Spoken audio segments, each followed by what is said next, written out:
تہجد میں مانگی گئی ہر دعا قبولیت کی دعا ہے، اور جو تمہارے دل میں دعا کی ترکیب لایا ہے اسی نے اس کو قبول کرنے کا بھی تم سے وعدہ کر رکھا ہے، اور وہ وعدہ خلافی نہیں کرتا۔ ہو سکتا ہے رستہ تمہاری پسند کا نہ ہو، مگر یہ بھی تو ممکن ہے کہ یہ رستہ تمہیں اسی منظر کی جانب لے جا رہا ہو جہاں تم جانا چاہتے ہو۔ جب تمہیں کہیں سے کوئی امید نہیں رہتی تب وہ تمہیں تہجد کی لگن لگا دیتا ہے اور ایک نئی امید سے جوڑ دیتا ہے، اور پھر تم جان جاتے ہو کہ جو درد دن کے اجالوں میں نہیں سمٹ پاتا وہ رات کی تاریکیوں میں سمٹ جاتا ہے۔ اللہ نے اتنا سکون کائنات کے کسی وقت میں نہیں رکھا جتنا تہجد میں رکھا ہے۔ تہجد ایسا پردہ ہے جو تمہارے اور اللہ کے درمیان حائل ہونے والے فاصلے سے اٹھ جاتا ہے، تاکہ نہ تمہارے مانگنے کی مشکل آئے نہ اس کی اطاعت دیکھنے میں۔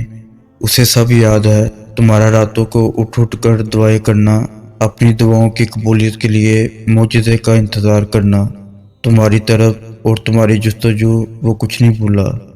وہ ان قریب تمہارے لیے معجزہ خاص کر کے تمہیں تمہاری من پسند چیز سے ملوا دے گا۔ تہجد وہ تمام معجزے کروا سکتی ہے جن کے متعلق دنیا والے کہتے ہیں ہم عام انسان ہیں، ہمارے لیے کہاں ہوں گے ایسے معجزے۔ وہ شاید بھول جاتے ہیں کہ وہ رب معجزے کرنے پر قادر ہے، اور وہ ہم عام انسانوں کا بھی رحمان رب ہے۔ تمہارا ہاتھ اٹھا کر اللہ سے مانگنا کوئی عام بات نہیں ہے، خوش نصیب لوگوں کو ملتی ہے یہ توفیق۔